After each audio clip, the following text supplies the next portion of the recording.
Okay. This is Andrew Wooding of Two Men and a Ghost. I've never used this camera before. We're in the stacks of Sheffield Central Library, and you don't want to look at me, you want to look at Mike. So here we go. What date is it today? It's February, isn't it? Yes, it's something. February the something. February the something, so I'm glad we can be 2010. precise. 2010. That's And it. there's a reason we're down here, is there have actually been some sightings of strange things and ghosties and ghoulies. And to tell us all about it, to tell us... What, not yours? All right, yes, well, we'll edit that one out. Here we go. Good, it's off me. There we go, Mike. Sorry about the Hi. shaky camera work. Hi there. Right, Mike Esbert of Two Men and a Ghost. Hi. I like the hat. Thank you very much. I couldn't get a bigger one. Yeah.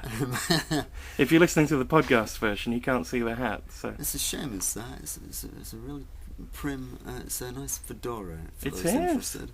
I we're thought gonna fedora was an armchair or something. no, that was your Aunt Dora. Oh, was it? Sorry. Was that who I used to sit on? Right, going back just before Christmas, Yep. we had the privilege of being invited to come down into the Sheffield City Library. Like this point to say of how not only encouraging but supportive and of tremendous help they've been to us whilst putting together some features. So as of you have been looking in on Two Men and a Ghost, well, I've noticed that obviously we're looking to the basic imputed haunted sightings, urban myths of Sheffield. We found that what was going on here was of tremendous interest. Is that a ghost? What was... Sorry. Ignore me. We talk about these things, the slightest noise. Yeah. It's quite right. You were doing really well. I know I was. Yeah. Thank you so much.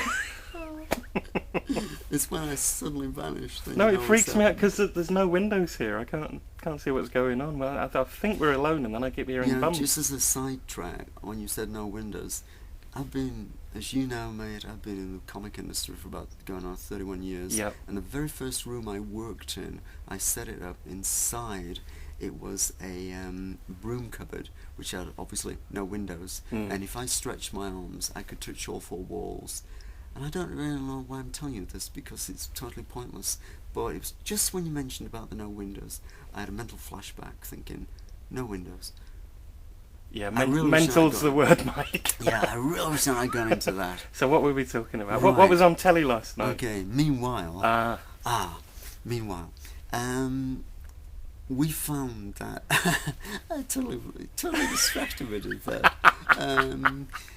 Just while I'm getting my mind on track, saw the tail end, and pardon the pun, tail end of a fantastic documentary the other night about Skippy the bush kangaroo. Yeah. And when I woke up this morning, my opening thought was, God, I miss Skippy.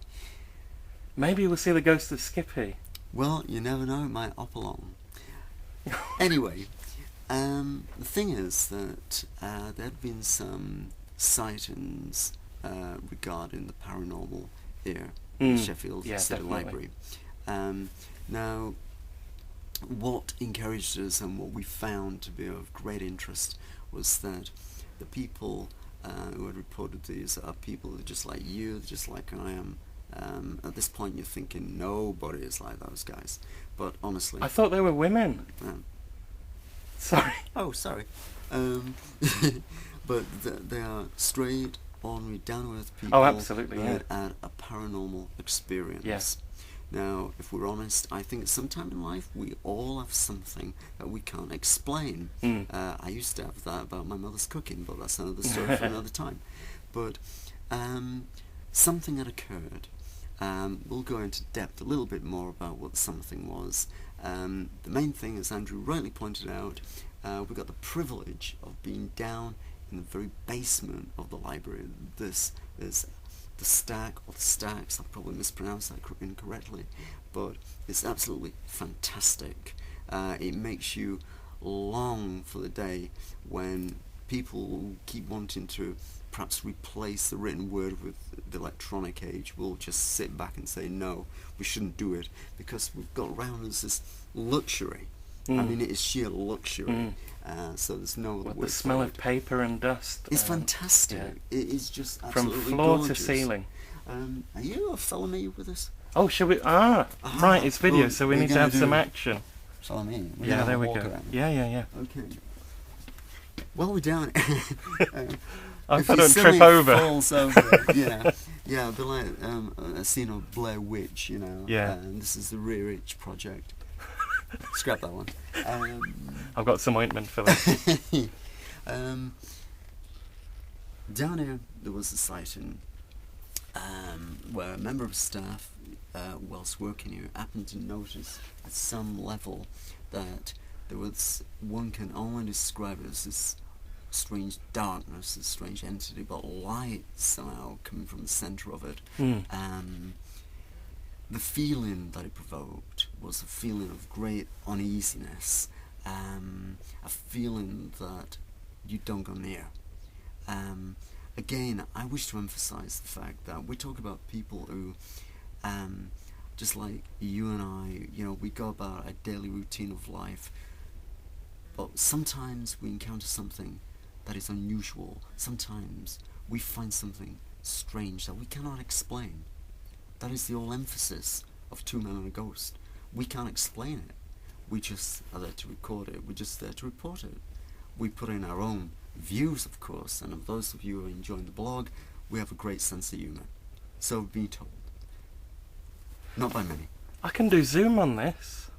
Really? Yeah. Look Can at you this. see- can you see my that's nose? rubbish. Can you do my nose? Yeah, that's a great zoom. It gets me 1 inch closer. Right, sorry, Mike. Were you saying something? No, I'm just interested. There isn't really a zoom. What he's really making me do is go, zoom, Mike. Like that. My mind went blank again. Skippy. Right. So Skippy, but oh what? So, the interesting thing about this place is when we looked predominantly into the history, was that it's not only a wealth around us, but the actual library, the site that it was built on, is just a wealth of history. It's absolutely fantastic. Well, most of the sightings were people in period costume, weren't they? Sort of Absolutely. Victorian and Our first Edwardian. place, which I don't think we'll be able to go in and actually record. No, I don't. No, forbidden. I don't think so. But Andrew was very excited about it. He was very excited about it. Well, I'd never been in one before. I have.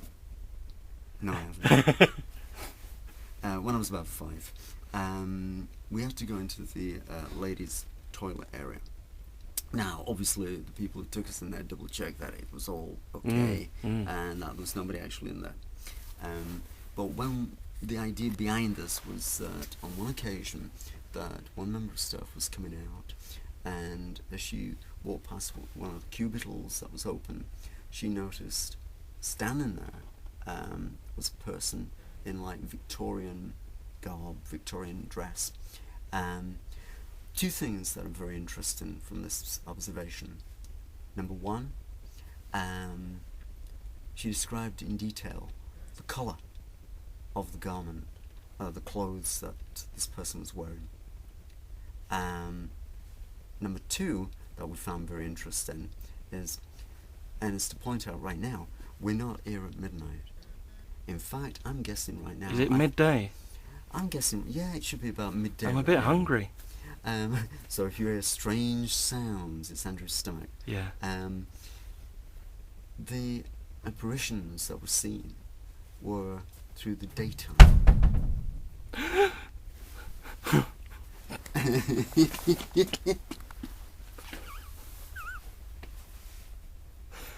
Things that go bump at midday.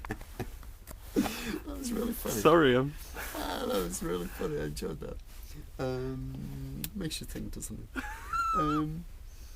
it? Sorry, I'm a bit jittery. No, back to Skippy.